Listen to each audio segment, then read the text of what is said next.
Ashama harka fuunee kabajamtoonni fi hordoftoonni maatii marsuutuuf taatan hundi keessanuu kan biyya keessa jirtanis kan biyya hambaa keessa jirtanis nageenyi araarri waaqayyo isiniif haa baay'atu jecha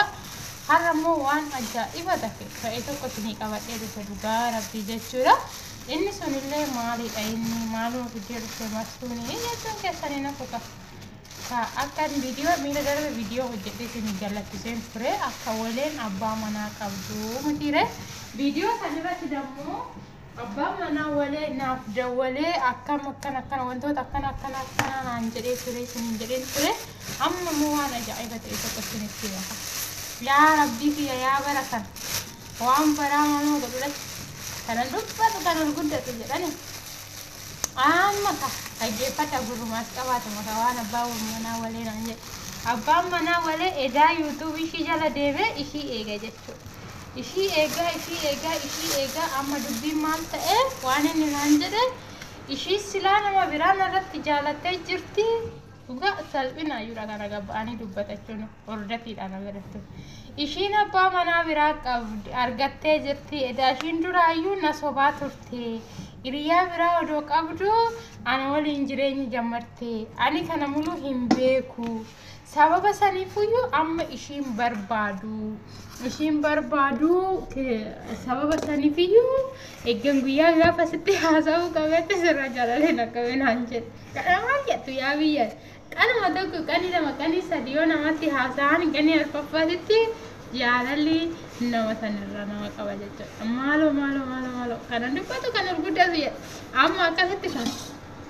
ani immoo bakka kanatti walee jechuun anaaf hiriyaa kiyya qofaa miti obboleettii kootii fira kootii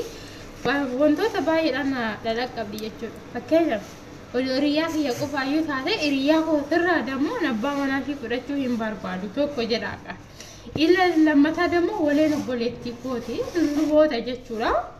Har'a immoo durbii kootirraa abbaa manaa ishii fudhachuun anaaf cubbuudha. Lama jiraata. Sadaffaa dammoo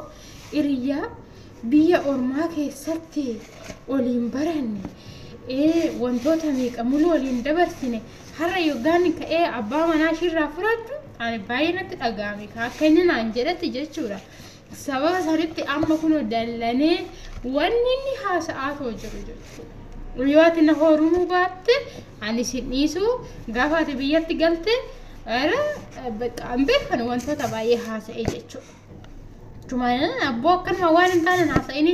ani abbaa manaan qaba ani namatti daarii qabu gooftaa kiyyatti daaruma kee wajjiniin waaqayyo si haa bulchu ati odoo haadha manaa kee rakkina ishii waan ishiin rakkatteetu viidiyoo sana hojjetteeyyuu waan ishiin jetteeyyuu osoo nu hubatin akkamitti ishii gatteetu nama biraa wajjiniin jireenya nan eegala jette. Haadha manaa keetii miti micoon kun nama waliin samaanaa qabdu hoon qabaadhe maarree naan jedhe kaayyoon qabaadhe maarree samaanaa dhiisii abbaa samaanaa hoon qabadhe maaltu si galchi sin jaaladhe sin jedhe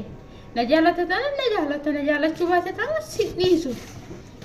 ani dhiirumaa mati yoo nani si dhiise fuufu namni bakka lafumaa keetuma bakka namatti dallaneetuma bakka akkuma fedhe dhugaa warri dhiiraa kun maallu se'uu laata argitee tokko garuu na ajaa'iba jechuudha. Amma taasisaan bakka akkoo kanatti dallanee akkoo kana ta'e akkana ta'aa jira asiniin jechuu jaaladha. Ani hin beeku kan waleen gaafa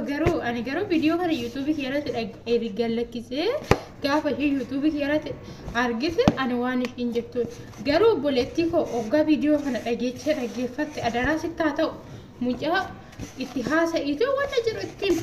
bakka waan gochaa jirtu ittiin maaliif ani nama tokko jireenya isaa keessa seenee badhabbatu hin barbaadu. Ati obboleettii kooti. Obboleettii koo keessallee dabarte hiriyaa koo keessallee dabarte ati durbii kooti. Ani durbii kootirraa abbaa manaa ishii fudhachuu hin barbaadu jechuudha. Nu ijoollee warra tokkooti. Ijoollee obboleewwan abbaa tokkooti. Sababa saniifiyyuu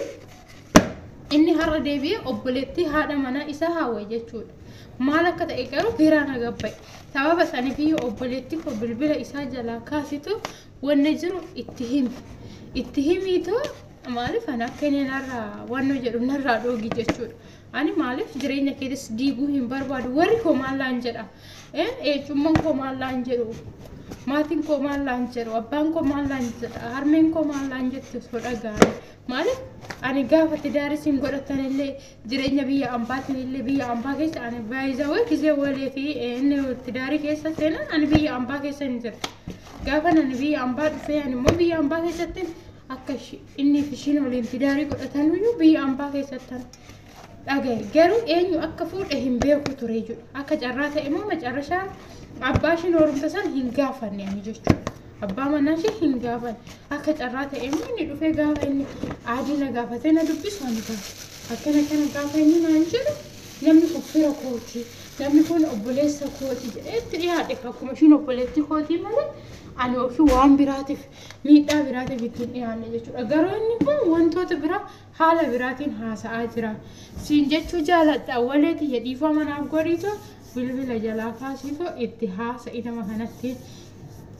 itti haasa'iitoo maaliif abbaan manaatii fi haati manaa tokko sababa saniifiyyuu ani maatii kiyyas immoo ani maatiin koo gaafa na dhaga'an fakkeenyaaf abbaan manaa koo gaafa na dhage manni kiyya hin diiggata jechuudha ለምሳሌ nama tokko nama tidaarii qabu tokko sin jaaladha siifan du'a siifan kufa jechuun በጣም ጭቡudha jechuudha ስለዚህ ani kanumaafiyyuu narraa haa goruu ana narraa bakka maaliif akka maqaa kiyya nan dhufne bilbilallee bilookii nan godha jedhan namni kun yookiin sababa kiyyatti yoo wanni tokko yoo godhe goramu maqaan natti ta'amuti kanumarra jedhee tanamaan zimmi jedhe jechuudha amma sa'aatii kanaatiif ስለዛ obboleetti koo sagalee kiyya kana viidiyoo kiyya kana gaafa dhageesse gaafa viidiyoo kiyya kana laafte